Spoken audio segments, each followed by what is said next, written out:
Waktu berjalan laju, meninggalkan fasa-fasa yang dijanjikan. Makhluk setia dan pendusta bertelagah mencari kesenangan antara duniawi dan ukhrawi. Pelbagai bisikan, harapan dan kemewahan yang menjadi manifestonya.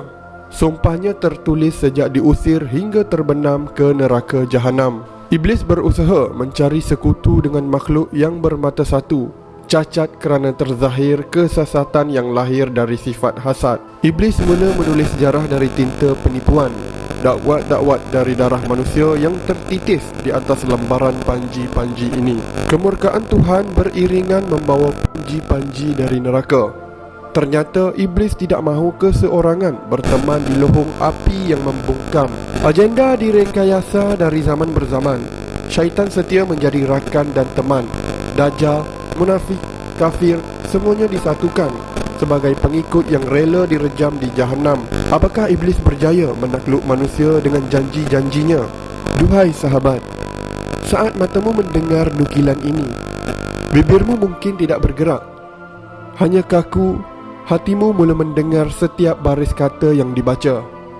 Dahimu berkerut sekali-sekala, seakan cuba memahami maksud yang tersirat dalam 1000 makna. Sungguh warkah yang dibaca ini syarat dengan perjalanan makhluk yang dijanjikan ribuan tahun lamanya oleh Nabi dan Tuhan. Ya, ia memang wujud. Ia bukanlah dongengan atau rekaan cerita seram yang dibacakan kepadamu sebelum kamu melelapkan mata di persimpangan malam. Adakah kamu masih ingat? Putarkan sejenak fikiranmu. Sejak kamu mula mengenal dunia, kamu diajar berbicara tentang jin dan syaitan. Jumlah mereka ramai sekali, memenuhi ruang-ruang di bumi. Mereka bernaung di bawah panji-panji kesesatan dan kegelapan sang makhluk yang bernama iblis. Sekian lama, bahkan berjuta-juta tahun, sang iblis menyimpan rasa dendam. Dendam yang kian bernanah dan berdarah. Wajahnya bengis penuh dengan rasa hasad dan kesat. Nista dan kepura-puraan terbenam di dalam relung ruh dan hatinya yang paling dalam, dan senantiasa memerhatikan kerenah gelagat kau cucu cicit anak-anak Adam. Sumpahnya kepada Allah Subhanahu wa Ta'ala masih menjadi ingatan yang sukar untuk dipadam. Allah Subhanahu wa Ta'ala berfirman.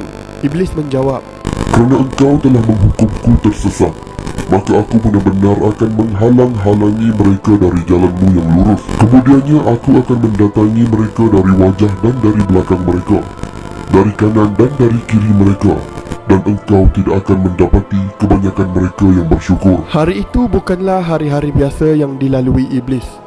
Perasaan bercampur aneh, rasa tenangnya seakan terganggu.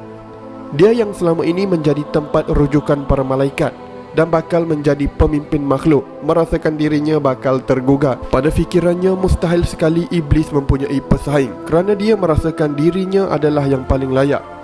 Beribu-ribu tahun lamanya iblis mengabdikan diri kepada Allah Subhanahu wa Ta'ala, dari langit paling bawah hingga paling atas. Namun segala persoalan dirinya akhirnya terjawab. Iblis tidak pernah sedar sekian lamanya perasaan ujub, riak dan sum'ah yang disuburkan dalam jiwa akhirnya memakan dirinya sendiri. Allah Subhanahu wa Ta'ala menitahkan firman agungnya, "Sesungguhnya kami telah menciptakan kalian, lalu kami bentuk tubuh kalian. Kemudian kami katakan kepada para malaikat, bersujudlah kalian kepada Adam. Maka mereka pun bersujud kecuali iblis. Dia tidak termasuk orang-orang yang bersujud." Allah Subhanahu wa Ta'ala berfirman, "Apakah yang menghalangimu untuk bersujud kepada Adam di waktu aku menyuruhmu?" Iblis pun menjawab, "Aku lebih baik daripadanya.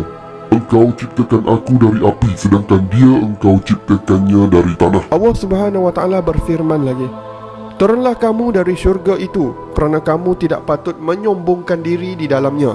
Maka keluarlah, sesungguhnya kamu termasuk orang-orang yang hina." Iblis menjawab, "Beri tangguhlah aku sampai waktu mereka dibangkitkan." Allah Subhanahu wa Ta'ala berfirman lagi, "Sesungguhnya kamu termasuk mereka yang diberi tangguh." Perkataan iblis yang dinukilkan di dalam Al-Quran, "Kerana engkau telah menghukumku tersesat," artinya engkau menjadikanku sebagai orang yang tersesat, maka aku benar-benar akan menghalang-halangi mereka dari jalanmu yang lurus. Masuk dengan perkataan mereka adalah Nabi Adam dan keturunannya, iaitu aku dan kamu. Apa yang dimaksudkan iblis dengan jalanmu adalah agama Islam, kerana ia adalah satu-satunya jalan lurus yang akan menjadi penyebab manusia mencapai keredaan Allah Subhanahu wa Ta'ala. Kemudian aku mendatangi mereka dari muka dan dari belakang mereka, dari kanan dan dari kiri mereka. Iblis ingin mengepung dari segala penjuru dan menghalangi umat manusia untuk menempuh jalan yang lurus, sehingga mereka tidak selamat dan dibinasa sebagaimana binasanya iblis. Dendamnya iblis tidak mahu keseorangan menerima kutukan dan laknat, dan engkau tidak akan mendapati kebanyakan mereka bersyukur. Ini adalah perkataan iblis kepada Allah Subhanahu Wa Taala yang menyatakan bahawa engkau, ya Allah, tidak akan mendapati sebahagian besar dari anak Adam sebagai orang yang bersyukur, iaitu hanya sedikit yang beriman, bertauhid dan taat kepadanya kerana usaha penyesatan yang akan dilakukan iblis. Mengapa Tuhan menyesatkan iblis? Bukankah dia adalah makhluk yang dimuliakan? Pertanyaan ini mungkin sedang muncul di dalam fikiran dirimu. Maka pertanyaan tersebut dijawab bahawa ianya adalah kehendak iradah Allah Subhanahu Wa Taala. Kehendak Allah Subhanahu Wa Taala memiliki dua bahagian, iaitu iradah kauniyah dan iradah syariah. Iradah kauniyah adalah kehendak Allah Subhanahu Wa Taala yang diinginkan oleh Allah Subhanahu Wa Taala untuk terjadi di alam semesta, dan tidak semestinya perkara tersebut disukai oleh Allah Subhanahu Wa Taala. Sedangkan kehendak Allah Subhanahu Wa Taala dalam iradah syariah adalah keinginan Allah Subhanahu Wa Taala yang Allah Subhanahu Wa Taala sukai. Tetapi tidak semestinya perkara tersebut terjadi. Apa yang berlaku memiliki rahsia hikmah dan keadilan Allah Subhanahu Wa Taala. Allah Subhanahu Wa Taala yang maha mengetahui segala hikmahnya. Kita sebagai makhluk yang lemah tidak dapat membaca hikmahnya. Allah Subhanahu Wa Taala maha adil dengan seluruh takdir yang Allah tentukan. Ini merupakan sifat Allah Subhanahu Wa Taala yang sempurna. Iblis tidak sendirian untuk menjalankan rancangan-rancangan terbesar untuk menghancurkan umat manusia agar turut dilempar ke dalam neraka Jahannam bersama-samanya. Manusia tidak pernah melihat dirinya dengan mata kasar.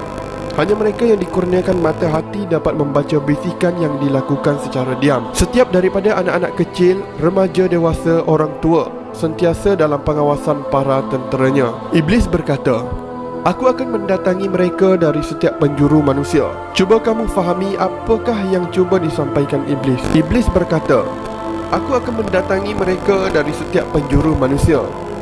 Wahai diri yang sedang mendengar, cuba kamu fahami apakah yang cuba disampaikan iblis. Iblis akan datang dari arah muka. Maksudnya adalah aku akan menyesatkan mereka perkara akhirat mereka. Dari belakang maksudnya adalah aku akan menjadikan mereka cinta dunia. Dari arah kanan maksudnya adalah aku akan membuat ragu-ragu pada perkara agama mereka. Dari kiri maksudnya adalah aku akan membuat mereka suka melakukan maksiat. Menurut Ibnu Abbas radhiyallahu anhu yang diriwayatkan dari Ali bin Abi Talhah darinya, maksud dari muka adalah dari sisi dunia mereka. Dari belakang maksudnya adalah urusan akhirat mereka. Dari kanan maksudnya adalah dari sisi kebaikan-kebaikan mereka. Dan dari kiri maksudnya adalah dari sisi keburukan-keburukan mereka. Wahai umat akhir zaman, masa kian suntuk. Iblis sedang mempercepatkan rencananya, walaupun dia tahu segalanya hanya dengan izin Allah Subhanahu Wa Taala. Dia dan bala tenteranya akan menggoda kita dari 4 penjuru. Maka sudah semestinya kita perlu membiasakan diri untuk meminta perlindungan dan penjagaan dari Allah Subhanahu Wa Taala, agar iblis dan syaitan tidak menguasai kita. Jadilah manusia alim yang beramal, dan janganlah jadi manusia jahil yang beramal, atau jangan juga jadi manusia yang alim tapi jahil. Iblis tahu dia akan memiliki ramai pengikutnya. Iblis mengkaji di mana kekuatan dan kelemahan kita umat manusia.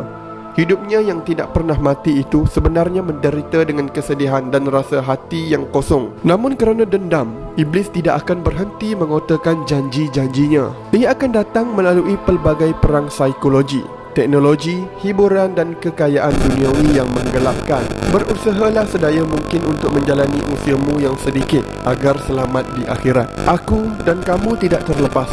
Kita dan semua diikat rapat-rapat dengan janjinya. Namun jangan lupa, kita ada Allah penyelamat segala alam sejagat. Fikirkan,